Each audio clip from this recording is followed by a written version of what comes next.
Hello! Vite, vite, vite! Retournons sur le monde de Xin. Nous avions parlé à Korak. Alors on en avait appris. On avait tout appris, en fait, sur l'histoire des Might and Magic. Tout nous a été résumé lors de l'épisode précédent. C'est-à-dire... Une unité gardienne est devenue défectueuse, Sheltem. Il a commencé à suivre ses propres directives, ce qu'il pensait être ses propres directives. Et en réalité, il a commencé à voyager de nacelle en nacelle pour essayer de propulser toutes les planètes où il atterrit vers le Soleil afin de massacrer les millions d'habitants de ces planètes. Et un autre gardien, Korak, est lancé à sa poursuite pour l'arrêter. Malheureusement, Korak a échoué à plusieurs reprises et Sheltem s'échappe à chaque fois. Heureusement, grâce à des groupes de puissants et valeureux aventuriers, les plans de Sheltem sont mis en échec. Bien, donc maintenant on a vu Korak, et Korak nous dit il faut qu'on trouve un moyen de faire en sorte qu'il puisse quitter le vaisseau sans que ça se sache. Donc il faudrait trouver un moyen de cacher tout ça. Et on va retourner voir notre ami le dragon pharaon. C'est juste la nouvelle que j'espérais. Un autre gardien pour combattre Alamar, ou devrais-je dire Sheltem. Korak est en sécurité tant que Sheltem ne sait pas que Korak est éveillé. Maintenant, tout ce dont Korak a besoin est d'une boîte à âme pour s'y cacher. La seule que je connaisse est dans la cité d'Olympe. Je vais alerter mes serviteurs et les informer que tu dois pouvoir accéder à cette ville et à toutes les autres zones et appareils qu'ils contrôlent. Ils vous connaîtront. Sous le nom des élus. Ouais, ben rien que ça. Allez maintenant vers l'Olympe et trouvez la boîte à âme. Quand vous l'aurez, ramenez-la à Korak. Il vous dira plus. J'espère que j'ai fait une... Alors Olympus, il me semble, c'est ce que j'avais lu, que pour y aller, il faut faire du Town Portal. Non, c'est pas que j'avais vu, mais c'est qu'on me le proposait déjà avant. Ok. Vous pourriez me dire qu'il faut l'éviter les enfants.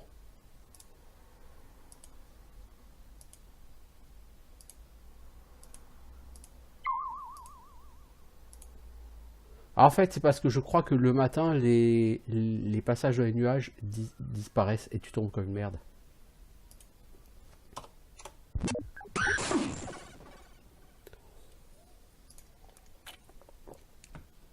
C'est trop dangereux de se reposer ici. Je te jure, quand ça veut pas, ça veut pas,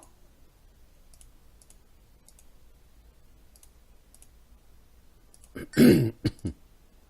Bon, je la burge. On peut y aller?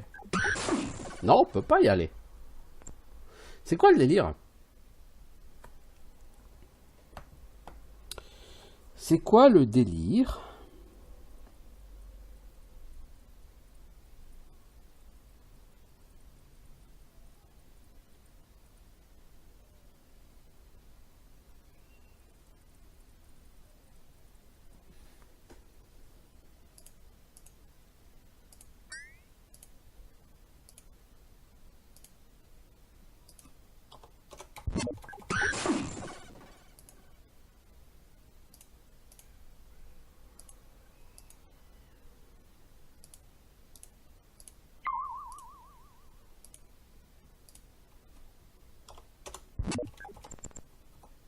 Ah bah oui, avec la Vitate ça marche.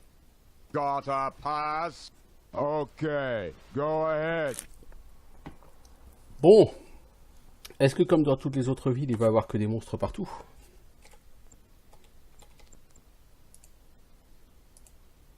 Bienvenue à Olympe. Ok. Oh, une taverne. Hello, adventurers. 40 jours. Ah oui. Thanks. Good luck. Le mec, il a une taverne dans leur village, dans les nuages, quoi. Ouais, il y a carrément une entrée dans les égouts ici. Dans la taverne.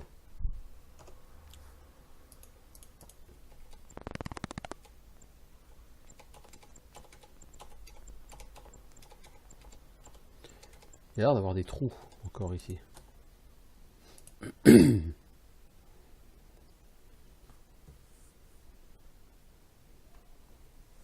Alors, les dragons vont à nouveau vous approcher. Sky, Starman needs to hide in a box. Ouais, tu vois, l'homme des étoiles a besoin de se cacher dans une boîte. Les défenses d'Alamar alors seront vaincues par la ruse face à face dans l'antre d'Alamar. Hors de la box saute la dernière prière du pays. C'est ce qu'il va falloir faire. Certes. Sachant que généralement dans ce jeu, quand quelque chose est à faire, quand vous êtes dans une ville, ça se passe où? Ça se passe dans les égouts. Alors, les chevaliers sans vœux.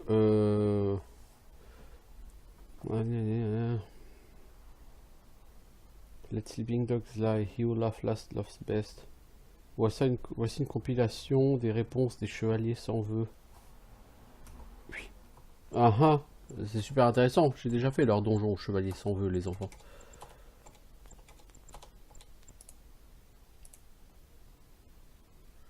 Tous les êtres vivants ont un véritable nom, celui d'Alamar, par exemple, et Sheltem.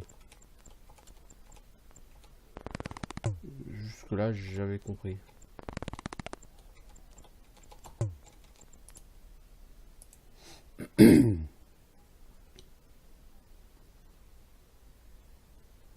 En fait, ces statues, c'est une sorte de prophétie, quoi, qui annonce le fait que je vais arriver avec l'orbe de dragon.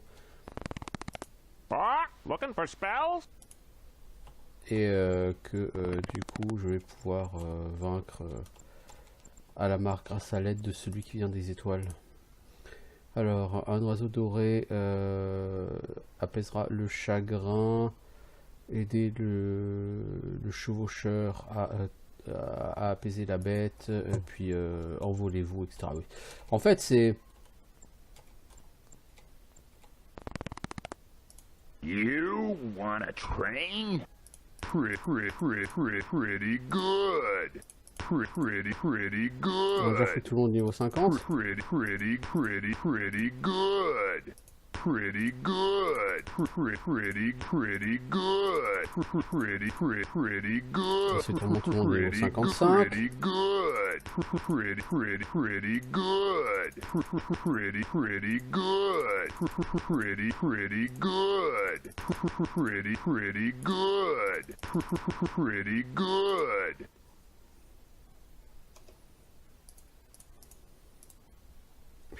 Expérience, tellement de millions que...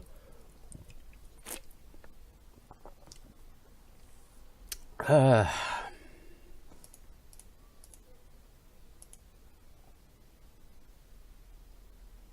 Même le voleur, il a 1000 PV, quoi. You wanna train? On va mettre le mage et le clerc au niveau 60. Pretty good.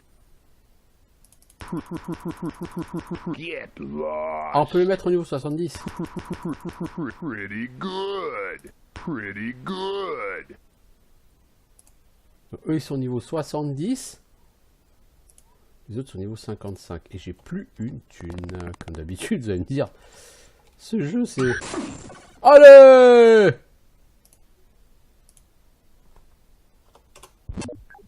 Tu n'as plus Levitate, connard.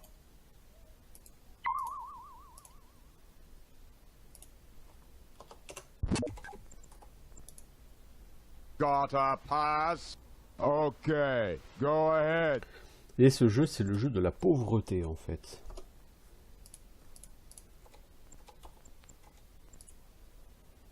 La guilde de l'Olympe cherche de nouveaux membres. Le membership est évidemment gratuit.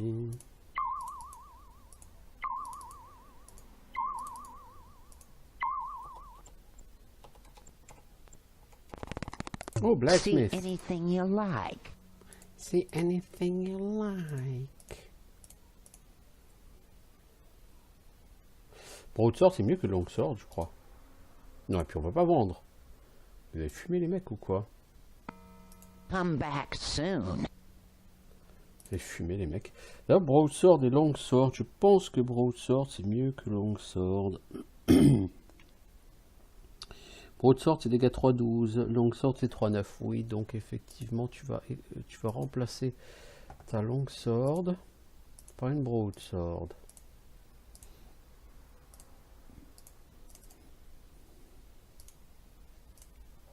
Et on va vendre ces obsidianes sword. Ensuite, en armure, qu'est-ce qu'on a à faire? On n'a rien à vendre. En accessoire, une broche, ouais, rien d'extraordinaire. En miscellaneous. Golem stopper, ça fait 100 points de dégâts, c'est ridicule les enfants. Putain, mais niveau 70 quoi.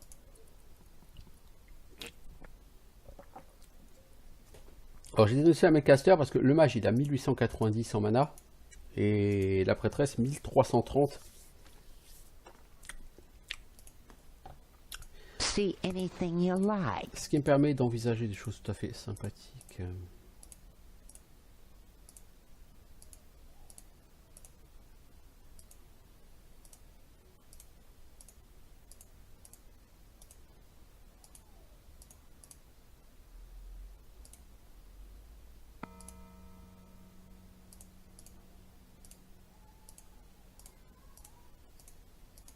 Bon, cela dit, si on a des objets pareils, c'est certainement qu'on va affronter des ennemis. Alors, qu'est-ce qu'il vend, lui? Vraiment de la merde.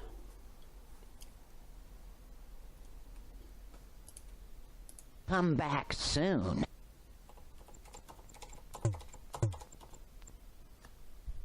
J'ai combien d'or, là, maintenant? 129 000. Ouais.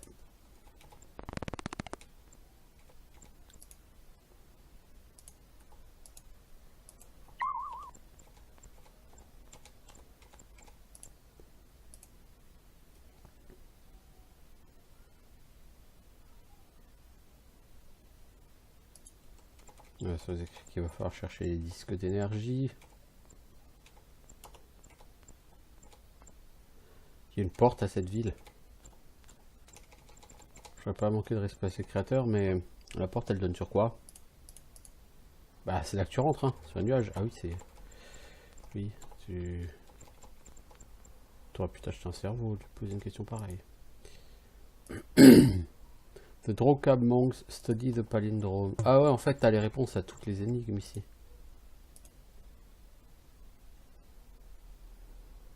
Miles, le cartographe, parle de Soundcaster dans son puzzle de cartographie.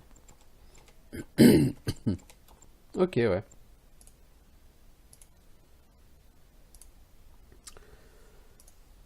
Bon, là, j'ai des personnages qui sont ridiculement puissants, mais en même temps... pas trop non plus. Search the drains. Donc là, il va falloir faire un petit jump pour passer.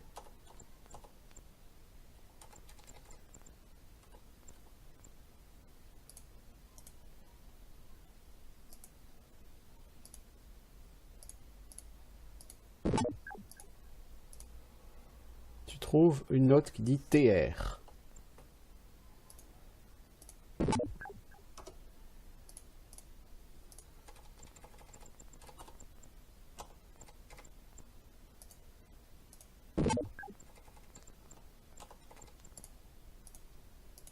ES.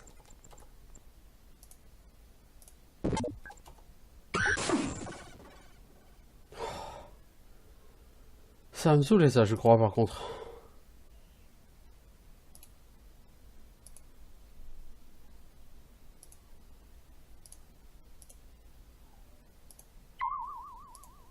Je crois que ça va vite me saouler, ce truc.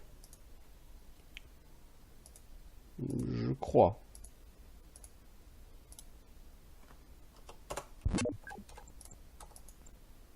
Got a pass? Okay, go ahead.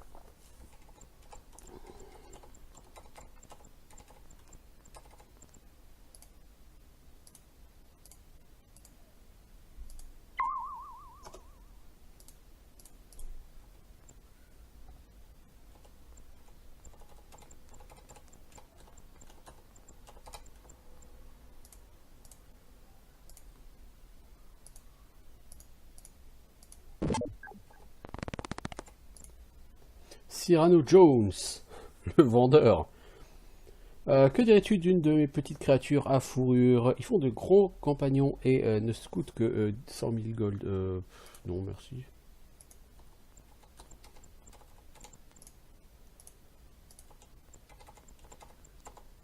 Enfin, je peux toujours faire une save et regarder, hein, mais bon, j'ai quasiment pas d'argent, c'est pas pour claquer 100 000 gold pour Dieu seul sait quoi. Un tribble, ah c'est un objet de quête, tribble. Bon, si c'est un objet de quête, on va le prendre. Hein.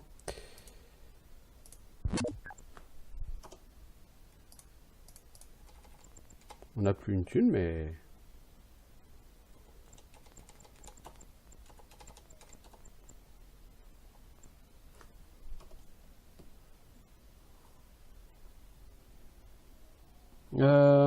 Houston, we have a problem là.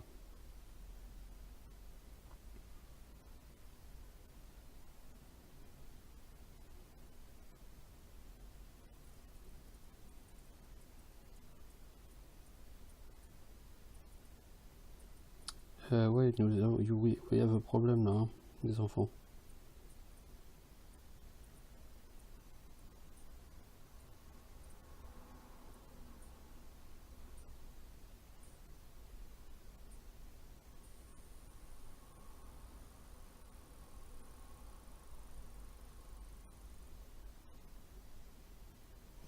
Mais le tribble, j'aimerais bien quand même le... pas le prendre, parce que j'ai quand même dans l'idée que c'est une arnaque. Mais je crois que j'ai déjà pris. Ouais, trop tard. Ouais, trop tard.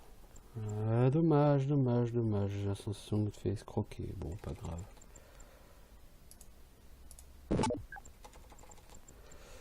Là-bas, il y a quelque chose derrière. Si on essaie de se téléporter genre à 3 cases.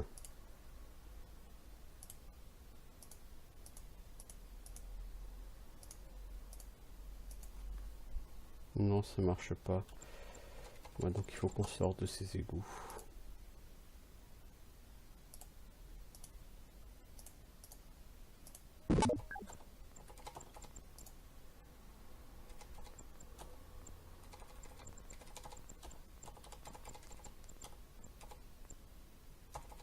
Tiens, on n'a pas été voir le sort qu'il y a ici. Looking for spells?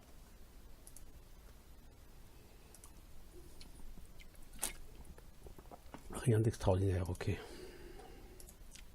C'est pas plus mal, on a plus une thune.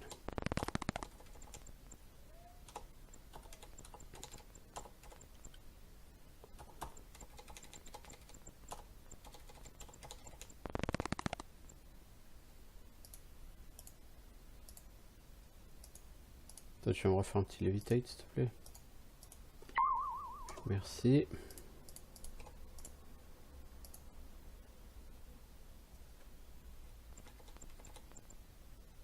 Une voix dit quel est le mot de passe. Je n'en sais rien, je ne le connais pas.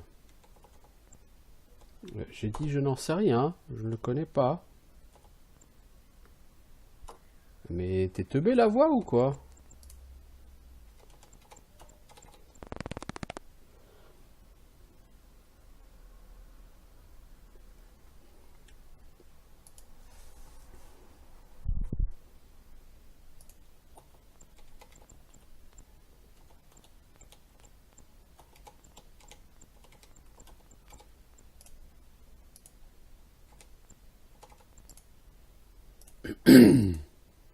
Qu'est-ce qu'il dit?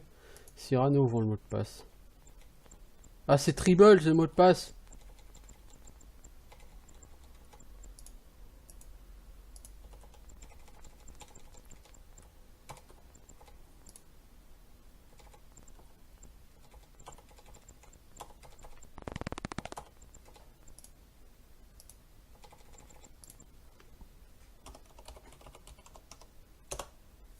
Correct, vous pouvez passer.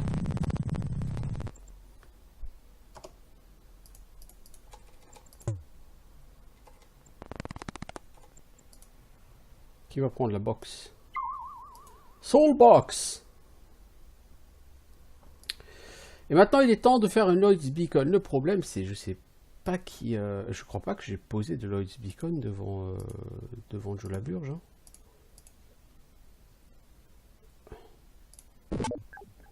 Non. J'ai pas mis de Lloyd's Beacon devant...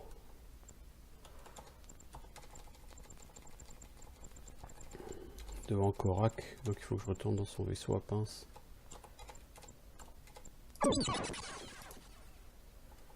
Alors, il faut que je retrouve le chemin dans son vaisseau.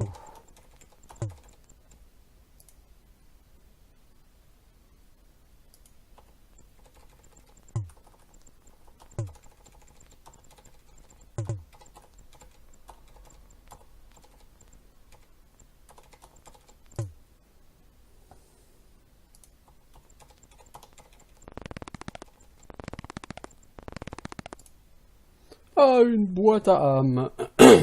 Vous avez bien agi. Je vais me cacher dans la boîte pendant que vous m'amenez vers Sheltem. Lorsque vous serez en présence de Sheltem, lancez la boîte par terre. Je sortirai et le combattrai. Attention, si vous perdez la box, si vous êtes tué, Xin est condamné. Alors, maintenant, il nous reste à aller au château Calamar. Château d'Alamar, le Calamar.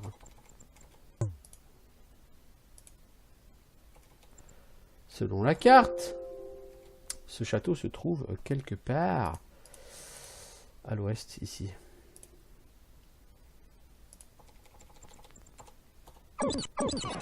Oh punaise, un Gamma Geyser, quoi, les enfants.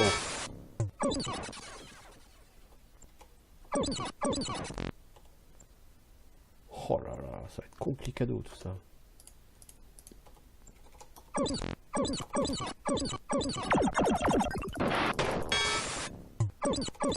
Surtout s'il y a des Gamma Geyser. Bon, toi, tu vas être obligé de me faire un Divine Intervention, hein, je suis désolé, mais...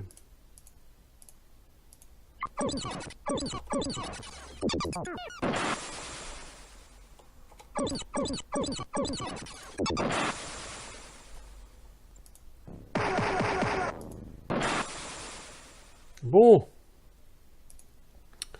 Alors, le château Alamar. Non, did you?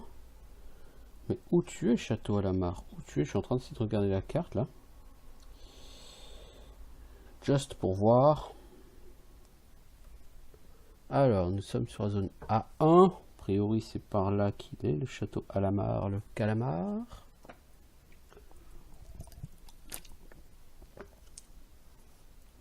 Non, il n'est pas tout à fait ici. Enfin, ou alors, si on est à l'extrémité de A1, en fait, alors. Parce qu'il y a la terre, là, ici.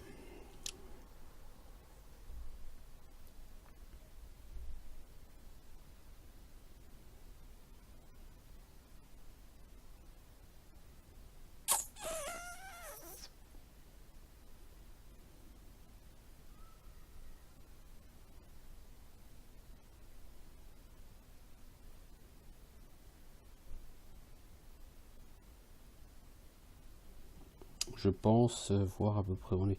Je pense que le château lui-même n'est pas très loin.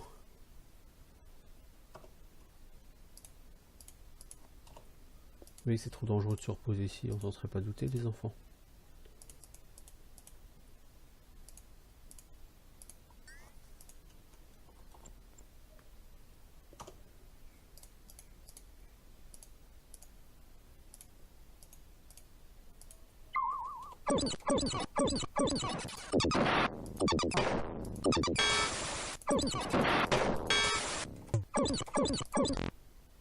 Voilà le château Alamar. Au cœur de la zone de lave.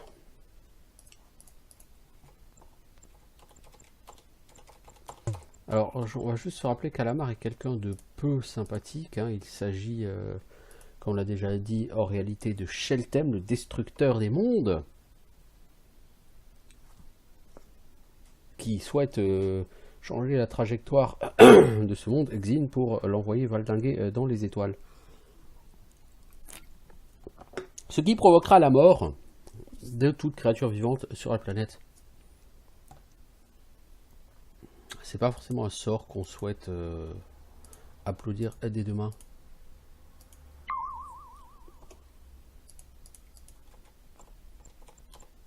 Ni des deux pieds d'ailleurs. Oh, c'est quoi ça?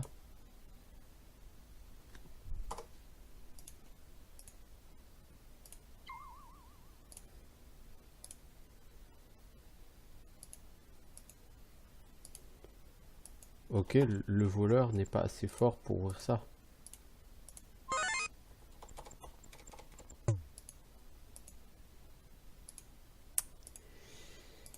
C'est gênant.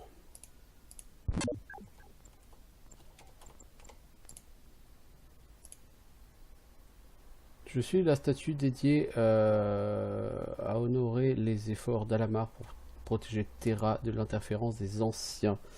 Malgré les tentatives des anciens pour séparer Alamar de son droit légitime d'être le gardien de Terra, Alamar a persévéré dans son combat héroïque pour retourner à Terra et protéger la planète de toutes les blessures, qu'elles soient internes ou externes. Bien que beaucoup d'années soient passées, la résolution d'Alamar à retourner vers son devoir sacré persiste. Pas exactement comme ça que j'ai vu les choses de mon côté, mais bon. Alors, je suis la statue qui honore le leadership, enfin la gestion compétente d'Alamar sur les royaumes qu'il contrôle. Dans tous les royaumes qui ont suffisamment de chance pour bénéficier des sages conseils d'Alamar, et ainsi que de sa ferme poigne, le crime a diminué et la production a augmenté. Par ailleurs, les déviances sociales ont virtuellement disparu. Les déviances sociales, hein. T'es qui toi? La tête parle. Le pouvoir de la Terre, le champ de pouvoir de la Terre est opérationnel. Le champ de pouvoir de l'eau est opérationnel. Toi du feu. J'ai le sentiment que ça, ce sera pour quelque chose qui n'est pas lié au fait de tuer Alamar. Souvenez-vous, une fois, on était tombé dans un trou sur le Skyroad et on est arrivé dans un endroit où c'était que de l'eau, tout partout. Ce qui fait penser fortement à Might and Magic 8 et à ses plans élémentaires.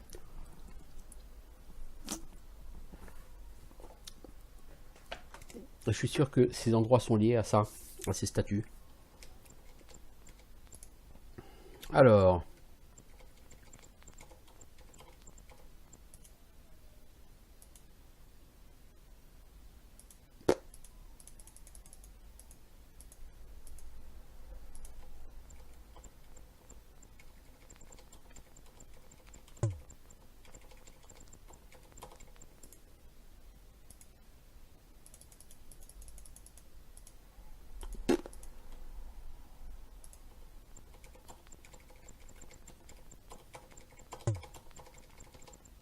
On va foutre toutes les directions 9. Hein.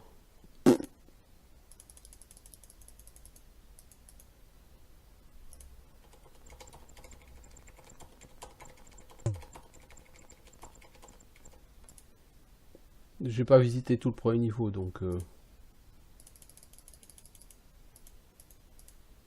certainement des choses que je n'ai pas apprises.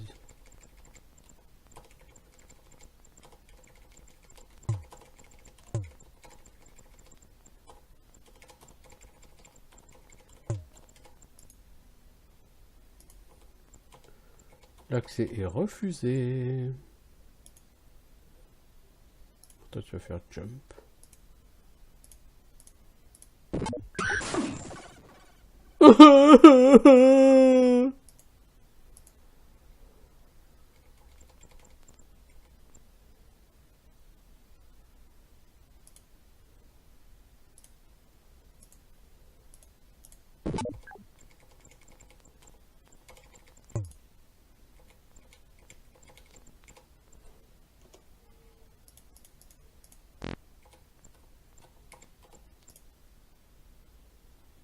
Le temps est tenu. Quel est le vrai nom d'Alamar? Bah. pense que, à moins qu'on soit aveugle, on sait que c'est Shelter Access Approved. Ah, est-ce que ça m'aurait... Il suffisait juste de faire ça pour ouvrir la porte? Ok. Et les dials, elles servent à quoi? Aucune idée. Je ne le saurai jamais.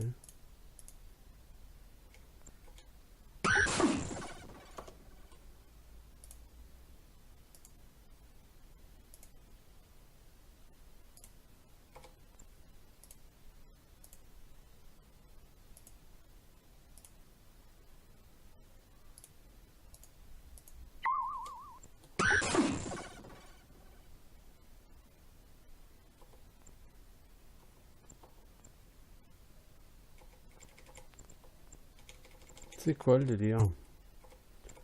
Je pense qu'il y a quelque chose à faire avec les sundials là, et les cadences solaires. Et que je n'ai pas fait. Mais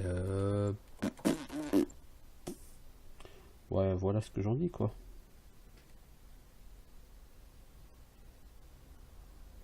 Voilà ce que j'en dis.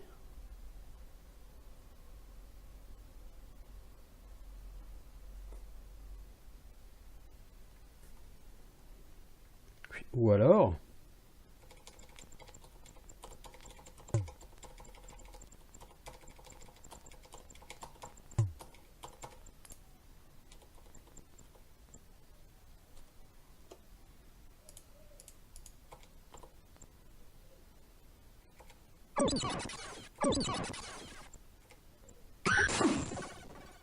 Ouais, ok. En fait, il y a un chemin à suivre. Donc il faut s'amuser à trouver le chemin. Ok. Alors je demande un instant.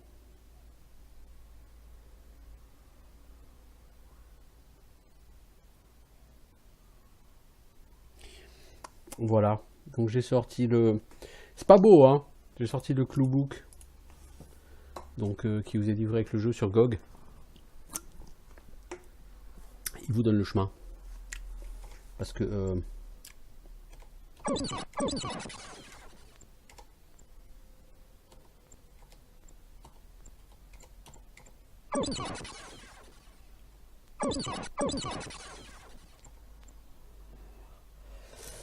Voilà sur la terre, on repart sur là et là. Et on traverse l'eau et on va à la terre. Et on va à gauche à la terre. On va sur l'eau, on va à gauche à l'eau. Et on va relativement tout droit. Donc c'est la terre, le feu, le nuage, l'eau. Et voilà, ok. Apparemment, selon le Cluebook, il n'y a pas d'indication sur quel est le chemin à prendre. Donc en gros, t'avances pas à pas et tu fais une save à chaque pas. J'aurais pu le faire, j'en ai eu pour 1 heure. Bon, ça m'intéresse pas. Je pense même que vous, c'est pas fondamentalement essentiel pour... qu'est-ce que c'est que ça là? Qu'est-ce que vous faites là les enfants là? Pourquoi je suis ici? Moi j'ai jamais demandé à être ici. Ok, bon, peu importe.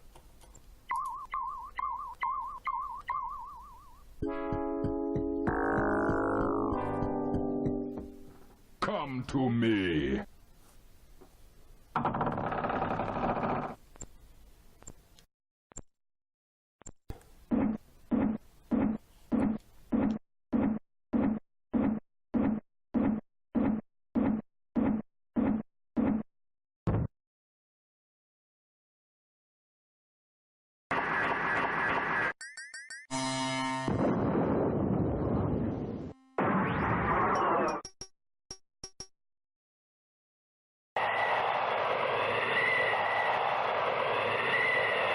Correct? Yes, it is I. You have nowhere to run, Shelton. Nor do you.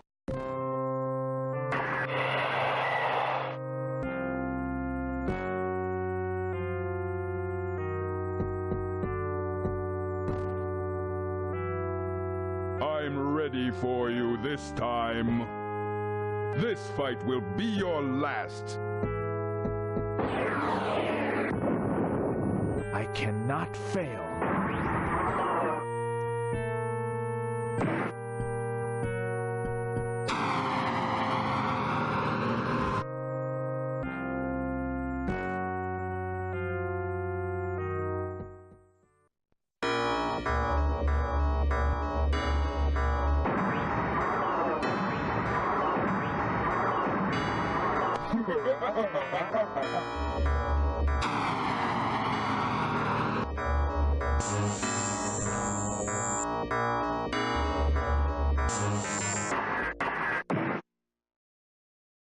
Admit your defeat, Korak. I do. Initiate self-destruct. Code 001. What? No! No!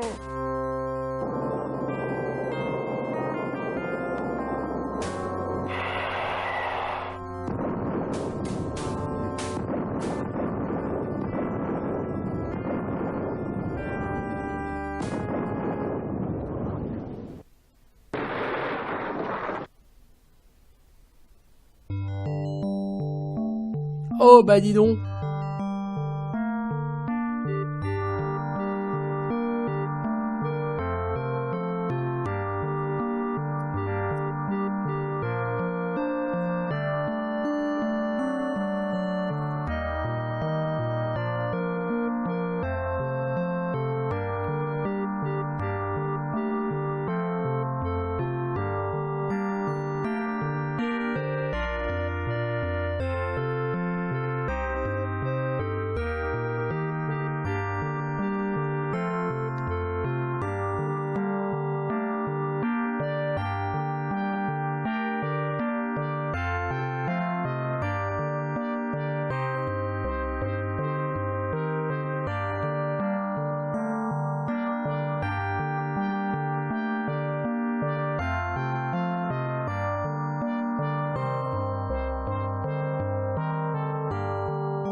La musique est vraiment chouette.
Bon, là le jeu nous indique que, bien que nous ayons gagné Might and Magic 5, le monde de Xin a besoin de nous et qu'il faut recharger notre sauvegarde et aller voir le pharaon.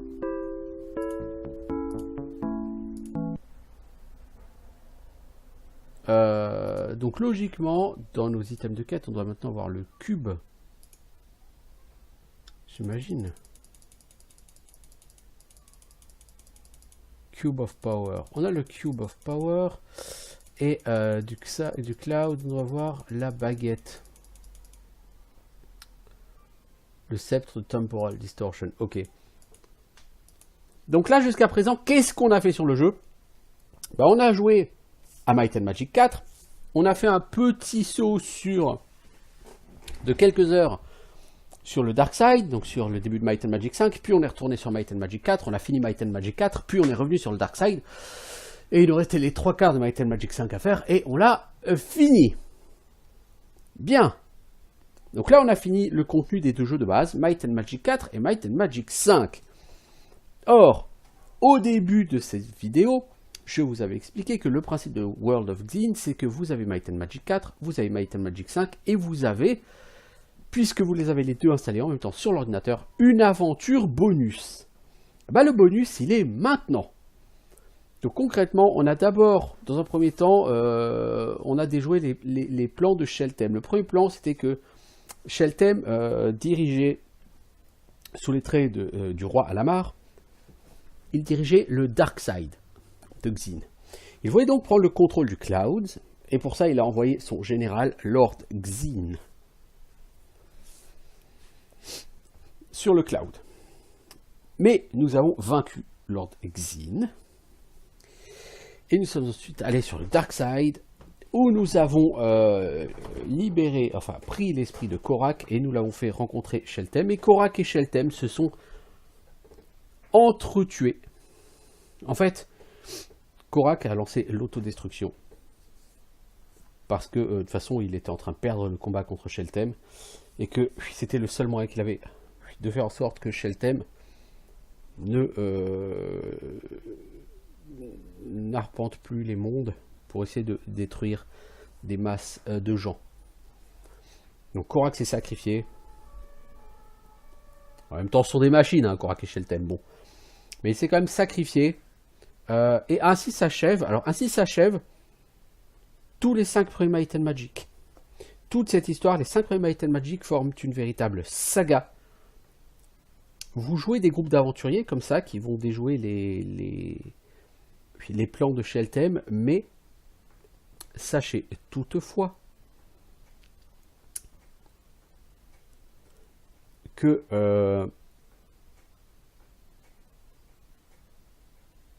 comment dire, que les vrais personnages centraux en fait de la saga sont Korak et Sheltem. Korak poursuit Sheltem. C'est ce qui motive l'histoire. Et c'est le fil rouge des 5 premiers épisodes de Might and Magic. Arrivé donc sur Dark Side of Xin, vous permettez à Korak de retrouver Sheltem.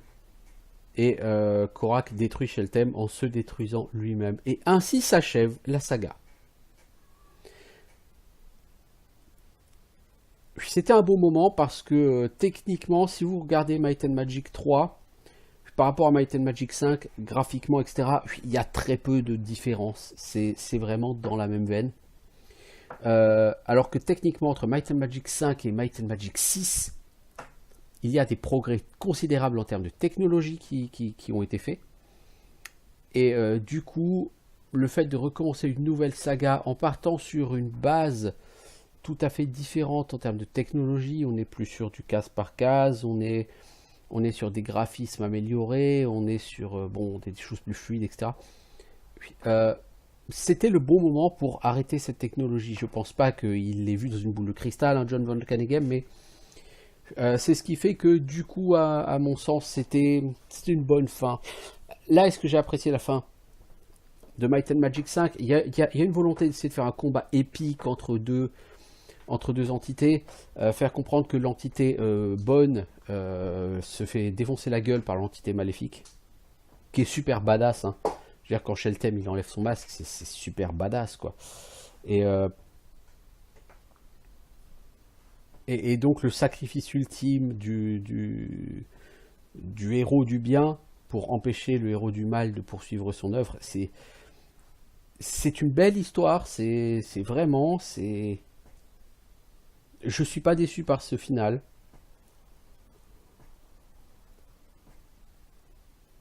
Moi, ça me touche parce que c'est la première vague des Might and Magic. Ce sont des jeux qui me parlent, hein. Mon premier jeu PC, ça a été Might and Magic 6. Hein. Avant, je jouais sur un Amstrad CPC 464. Ordinateur à cassette, hein, depuis 1985 jusqu'à 1998. Hein. Donc mon premier jeu PC, ça a été Might and Magic 6. Et ce sont des jeux qui ont toujours une place spéciale, voilà, pour moi. Et du coup, assister ainsi à la fin de la première saga, vivre la fin de la première saga, le faire, j'avais jamais fait. Et j'avoue, voilà, ça me plaît, j'aime ce final, je suis content. Je suis satisfait. Mais pour autant, c'est World of Xin et le jeu ne s'arrête pas à la défaite de Sheltem. On pourrait tout à fait se satisfaire de la défaite de Sheltem, techniquement, en se disant, de toute façon, voilà, le monde est sauvé de son plus grand ennemi. Mais il reste à réunir les deux parties de Xin, le Cloud et le Dark Side. Et pour ça, il faut retourner à la pyramide.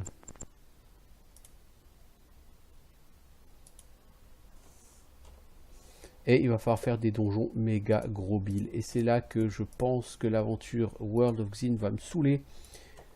C'est parce que on vous dit, voilà, grosso modo, paye ton méga gros billisme maintenant. Trop lolol. Ces gens peuvent encore level up, quoi. Mais ces gens n'arrêtent jamais de level up, en fait. C'est un truc de fou. Intelligence 258. Ça va, toi, t'as pas de problème de stupidité, toi. Puis-je... Oui, je voulais regarder le stuff. Est-ce que vous avez du stuff cassé, les enfants? Non. Non, j'ai déjà regardé le stuff. Du coup, on va aller voir le Dragon Pharaoh. C'est toi qui as un Lloyd's Beacon? Ah! Vous réchauffez, mon vieux cœur reptilien. Vous avez sauvé le monde de Sheltem et libéré l'autre côté du malveillant Seigneur Xin. Maintenant, avec le cube et le sceptre en main, les ennemis du monde dégagés, la destinée de Xin est à portée de main. Tout ce qu'il vous reste à faire est d'allumer les 4 machines au coin des autres côtés du monde, réveiller les dormeurs élémentaires sur ce côté du monde et ouvrir le chemin pour que le monde des nuages, vers le monde des nuages, au-dessus de la tour de pierre noire, le prince Roland et la reine Kalindra se marient ici. Oh, ça me rappelle. Avez-vous sauvé le prince Roland du fond du donjon de Sheltem? Si vous ne l'avez pas fait, c'est un détail de plus qu'il vous faudra faire. Le prince Roland doit être libéré avant de pouvoir se marier, n'est-ce pas? Eh ben, à vous de jouer, bonne chance. Voilà. Donc pour unir les deux royaumes, il faudra marier le prince Roland du Clouds, qui est prisonnier dans le château Alamar, et la reine Kalindra. Et pour ce faire, il va vous falloir partir sur le monde des nuages au-dessus de la tour de Darkstone. Et pour entrer dans la tour de Darkstone, vous allez devoir faire des donjons. Avant. Alors tout d'abord, il va falloir, je pense, aller visiter le château Alamar.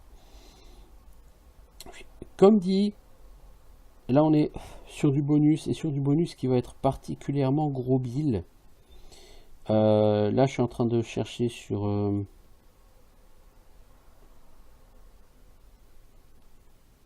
le clue book, le niveau des mobs. Qu'on rigole un coup. Alors, la Dragon Tower, vous devrez faire. Vous trouvez des dragons divers et variés avec des rois dragons. Le Dragon Cloud avec des dragons encore plus balèzes que tout ce que vous avez jamais vu. Les dragons de phase et les dragons d'énergie. La Darkstone Tower avec des golems d'onyx qui ont pas moins de 10 000 points de vie chaque. Le Sphinx Sud avec ses momies dragons. Hein. Bref, que des monstres, tous beaucoup plus puissants que tout ce que vous avez affronté jusque-là, avec des trésors extrêmement puissants. Bon, est-ce que j'ai envie de me coller sur cette aventure? Si je veux faire ça, il faut que j'aille au château Alamar, que je commence par nettoyer le château Alamar. Puis il va falloir se taper tous ces donjons à la suite.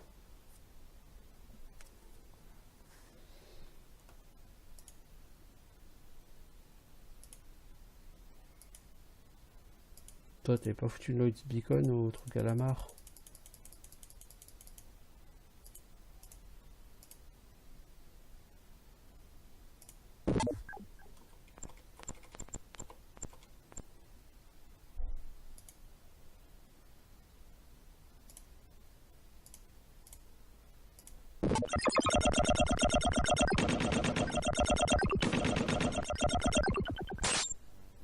J'ai une chance de jouer éventuellement jour de ma vie.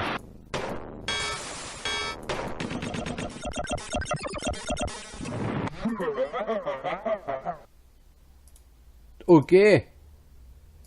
Pew pew laser.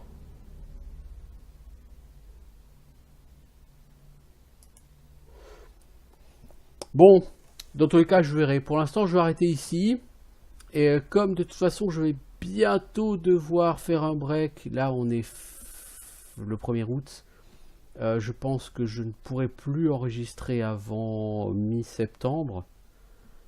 Donc d'ici là, je pense que j'aurais perdu la motivation de continuer sur World of Xin, hein, je ne vous le cache pas, j'aurais peut-être envie de faire autre chose.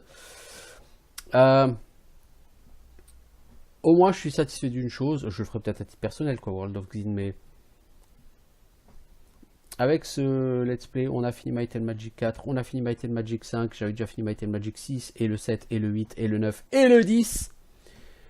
Ça me fait donc 7 épisodes de Might and Magic sur ma chaîne. C'est déjà pas mal. Might and Magic 3 ressemble graphiquement énormément à celui-ci. Il y a quelques différences, par exemple l'inventaire est plus petit. Déjà qu'il est tout petit ici, mais bon. Mais bon, globalement, voilà, on est sur quelque chose d'assez similaire. Reste Might and Magic 1 et 2, sur lesquels je ne me suis jamais vraiment penché. Mais je pense pas que je me pencherai sur ces jeux, parce que comme dit, je réenregistrerai à partir de mi-septembre, donc dans un mois et demi, je n'enregistrerai rien avant. Et du coup, en plus je vais perdre la capacité d'upload que j'ai actuellement, hein, puisque voilà. Je vais déménager, j'aurai plus du tout la même connexion. Et puis, bah du coup, ouais, l'un dans l'autre, ça va être compliqué, quoi. Surtout qu'il y a une chance pour qu'à partir de fin novembre, ou même avant, hein, je ne puisse plus enregistrer. Donc, comme mes capacités d'enregistrement vont fondre, et que en même temps, j'aurai quand même envie. Il y a plein de jeux que j'aimerais bien enregistrer. Mais bon, bref. Je ferai une vidéo là-dessus pour vous expliquer tout ça. Donc là, pour l'instant, on va arrêter. On a fini Might and Magic 4, on a fini Might and Magic 5. Il reste la troisième aventure, World of Xin, qui est du coup beaucoup plus courte, mais qui est méga gros bill. Je dirais qu'en fait, Might and Magic 4, 5, World of Xin, c'est la saga Baldur's Gate. Alors, évidemment, c'est pas aussi long, mais vous avez d'abord un premier épisode qui vous amène à un niveau faible. Là, en l'occurrence, c'est niveau 19-20. Puis vous avez un deuxième épisode. Alors, apparemment, sur la première partie Clouds of Xin, j'ai zappé toute une partie qui est Shangri-La. Mais à part ça, j'ai. Donc tu finis vers le niveau 20, quoi. Le Might and Magic 4. Puis après, tu as la deuxième partie de la saga. Donc qui elle t'amène à des niveaux beaucoup plus importants. Donc la niveau 50, hein, après pour les personnages. Et puis après, tu as une extension qui est beaucoup plus courte, mais qui elle va te propulser à des niveaux délirants et avec des trucs méga gros builds, des super dragons de la mort qui tuent. Donc effectivement, on peut faire un parallèle entre World of Xin et la saga des Baldur's Gate, parce que somme toute, c'est un peu le même cheminement. Voilà. Donc après Might and Magic 4 et 5, que dire? Ouais, il y a un certain nombre d'heures, je sais pas, je dirais une trentaine d'heures peut-être que j'ai mis pour finir ces deux jeux. Grâce à l'aide du Cluebook, sans lequel j'en aurais chié des bulles carrées. Et je dois avouer, ce sont des jeux agréables. C'est pas des jeux qu'on fera très souvent, enfin que je rejouerai très souvent à titre personnel, parce que même si ce sont des bons jeux, ce sont des jeux petits, relativement linéaires, et qui repose beaucoup sur l'acquisition de certains sorts tels que Jump, tels que Etherealize ou Téléporte. Littéralement, si vous n'avez pas Téléporte, la moitié des quêtes, vous pouvez pas les faire, quoi. Et la quête principale, vous pouvez pas avancer très longtemps non plus dessus. Enfin, c'est un peu con, quoi. Bon, sans ça, vraiment, ce sont des bons jeux, hein, des bonnes mécaniques. Le monde est quand même suffisamment vaste. C'est quand même un jeu qui est très ancien, hein, faut pas oublier non plus. C'est une prouesse extraordinaire pour moi le fait qu'ils aient mis sur le même jeu deux épisodes différents de la saga, donc l'épisode 4 et l'épisode 5. C'est comme si, imaginez, c'est comme si vous avez Baldur's Gate 1, Baldur's Gate 2. Alors, il paraît qu'il y a un mode qui existe, qui met Baldur's Gate 1 et Baldur's Gate 2 sur le même jeu. Bah, c'est un peu comme si on faisait la même chose. On prend Baldur's Gate 1, on prend Baldur's Gate 2, on les met sur le même jeu, et une fois que tu as fini le 1 et le 2, alors tu peux attaquer Throne of Bhaal. Sachant que de toute façon, là en plus ces jeux sont encore mieux faits, les Might and Magic, parce que Might and Magic 5 est censé être jouable même si tu n'as pas fait le 4. T'as quelques millions d'XP en moins, donc au lieu d'être niveau 55, t'es niveau 52, quoi, à la fin, voilà. Ça change pas lourd. Et du coup, c'est quelque chose que j'ai trouvé super intelligent de la part des développeurs, parce que Moi, à titre personnel, ça m'a permis de me débloquer. À un moment donné, j'étais sur Cloud et je tournais en rond parce que j'arrivais pas à trouver les quêtes. Mais elle est où, Célia? Tu vois, je prends la tête. En réalité, Célia, pour la trouver, il faut utiliser Teleport ou Etherealize. Et ça, t'as pas le réflexe de le faire. Tu vois, de te dire, allez, je vais avancer case par case dans la forêt, et puis en fait, je vais dessiner ma carte case par case, tu vois. Et me reposer régulièrement, et aller acheter de la bouffe, et ci et ça. T'as pas, enfin, moi, j'ai pas ce réflexe-là. Et je trouve que effectivement, c'est. Je suis pas dans. Aujourd'hui, on n'est pas dans un état d'esprit qui permet de vraiment aller chercher à fond tout ce qu'il y a cherché sur ces vieux Might and Magic. Donc le fait de pouvoir se dire, bon, à un moment donné, j'ai bloqué sur le cloud, au bout de 7-8 heures de jeu, j'ai dit, bon, je vais voir le Dark Side. Mais comme le Dark Side, c'est bas niveau, t'arrives, t'as des persos niveau 8, et t'as des 4 niveaux à faire, et du coup tu les fais. Mais, comme sur le Dark Side, il faut que tu pexes à la vitesse de la lumière, parce qu'au bout de 3 heures de jeu, il faut que tu sois niveau 12. Et ben même si tu arrives niveau 8 sur Castle View, tu passes 2 heures et t'es niveau 12. Je veux dire. Et la différence de niveau fait que même si du coup après tu te heurtes à un mur, littéralement, parce que les armadillos, c'est totalement délirant. Mais en fait, j'ai pas commencé dans le bon ordre. Au lieu de faire les armadillos, j'aurais dû aller chercher la tour de l'Ouest, qui m'aurait certainement permis de gagner 1 ou 2 niveaux supplémentaires. Et d'avoir peut-être accès du coup à des moyens de flinguer les armadillos, lesquels j'ai peut-être aussi mal géré parce que les sorts tels que hypnose, etc., je m'en suis pas servi. J'ai joué quand même particulièrement bourrin sur ce jeu. Donc si je jouais avec plus de finesse, ça serait certainement passé. Mais là du coup, j'ai pas eu à me prendre la tête. J'ai avancé sur le cloud, c'était cool. À un moment donné, j'ai eu la sensation d'être bloqué, je suis parti sur le Dark Side. J'ai passé quelques heures, j'ai gagné des niveaux. J'ai eu la sensation d'être face à un mur, à cause des armadillos, etc. Du coup, je dis, bon, je retourne sur le cloud, et je suis sur le cloud, et du coup, là, j'ai pu avancer, ça m'a débloqué, les quelques niveaux en plus, et j'ai pu enchaîner, terminer le cloud, et revenir sur le Dark Side avec des persos beaucoup plus forts, bien mieux équipés, avec beaucoup plus de gemmes, et du coup, j'ai pu aller me faire du stuff, directement, le stuff saphir, le stuff émeraude, le stuff diamant, et ça m'a totalement débloqué, ça m'a permis de défoncer tous les murs.